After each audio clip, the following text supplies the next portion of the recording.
राधे राधे। कैसे हैं आप सब। हमने पिछली वीडियो में श्रीमद् भगवत गीता के प्रथम अध्याय का महात्म्य श्रवण किया था। आज हम दूसरे अध्याय का महात्म्य श्रवण करेंगे। क्या आपको पता है श्रीमद् भागवत कथा का महत्व क्या है? भागवत कथा से मन का शुद्धिकरण होता है, इससे संशय दूर होता है, शांति व मुक्ति मिलती है। श्रीमद् भागवत कथा श्रवण से जन्म जन्मांतर के विकार नष्ट हो जाते हैं। चलिए अब हम दूसरे अध्याय का महात्म्य श्रवण करते हैं। नारायण भगवान की जय। लक्ष्मी जी ने कहा, प्रथम अध्याय का महात्म्य जो आपने सुनाया उसके सुनने से मेरी इच्छा अब दूसरे अध्याय के महात्म्य के सुनने की हो रही है। नारायण जी ने कहा, हे प्रिय सुनो। दक्षिण दिशा में इंद्रपुर नाम का नगर था। उसमें एक विष्णु शर्मा नाम का ब्राह्मण रहता था। वह वेद शास्त्र जानने वाला बड़ा सदाचारी था। जो कोई साधु महात्मा ब्राह्मण के घर आते उनका अतिथि सत्कार करता और धर्म के विषय में प्रश्न करता था। इस दिन उसके द्वार पर विचरते हुए एक ब्रह्मचारी आए। ब्राह्मण ने उनकी बहुत सेवा की और विनय पूर्वक कहा, हे महात्मा, मुझे आप ब्रह्म ज्ञान के पाने का उपदेश कहो जिससे मेरा कल्याण हो। ब्रह्मचारी ने कहा, हे ब्रह्म ज्ञानी, आपने अच्छा प्रश्न किया है। उसका उत्तर गीता के दूसरे अध्याय में है। वह मैं आपसे कहता हूँ, उसको जानने से तुम्हारा कल्याण होगा। विष्णु शर्मा ने कहा, हे ब्रह्मचारी जी, इस दूसरे अध्याय के सुनने से कोई पहले भी मुक्त हुआ हो तो उसका वृतांत सुनाइए। ब्रह्मचारी बोले, मैं तुम्हें एक पुरातन कथा सुनाता हूँ।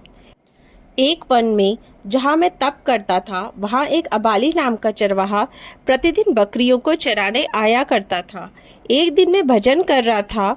थोड़ी दूर एक और सिंह बैठा था और पास ही में मृगों का झुंड किकोल कर रहा था। उसी समय अबाली बकरियों को वन में चरने के लिए छोड़कर मेरी कुटी पर आया। वहाँ सिंह को बैठा पाकर बहुत डरा और चकित होकर सोचने लगा कि मृगों के बच्चों को सिंह क्यों नहीं पकड़ता। इतना सोचकर वह डर से चीखने लगा। मेरी समाधि को खुली देखकर उसने पुकारा।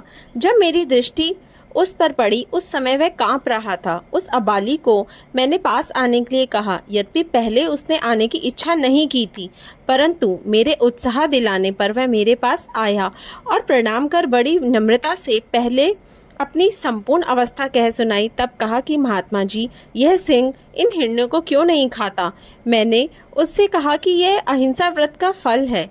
जो मनुष्य अहिंसा व्रत का पालन करता है उसके पास आने वाले हिंसक जीव भी वैर भाव को छोड़ देते हैं। इसलिए जो कुछ तुम देखकर आश्चर्य को प्राप्त हुए हो वह मेरी अहिंसा व्रत का प्रभाव है। यह सुन अबाली ने कहा कि हे देव, मुझे ऐसी शक्ति दीजिए जिससे मुझे किसी से डर ना हो। तब मैंने उससे कहा कि तुम गीता के दूसरे अध्याय का पाठ सुनो। ऐसा कहकर मैंने ईश्वर, जीव और प्रकृति इन तीनों का वर्णन जैसे गीता में है कह सुनाया। अबाली दूसरे अध्याय का महात्म्य सुन के पूर्ण ज्ञानी हो गया और तत्काल ही आकाश से विमान आए और उसको बैकुंठ को ले गए और यह अधम देह को छोड़ दिव्य शरीर को प्राप्त हुआ। हे नरपुंगव, यदि तुम भी इस अध्याय को ध्यान से पढ़ व सुनकर उस पर आचरण करोगे तो अवश्य परम पद को पहुंचोगे। हे लक्ष्मी, ब्रह्मचारी ने गीता के दूसरे अध्याय का महात्म्य विष्णु शर्मा को सुनाया, जिसको सुनकर वह मुक्त हुआ और देवदही पाकर बैकुंठ को गया। इति श्री सती ईश्वर संवादे उत्तराखंडे गीता महात्म्य दूसरा अध्याय संपूर्णम। जय श्री राधे। जय नारायण भगवान की जय। गीता माता की जय।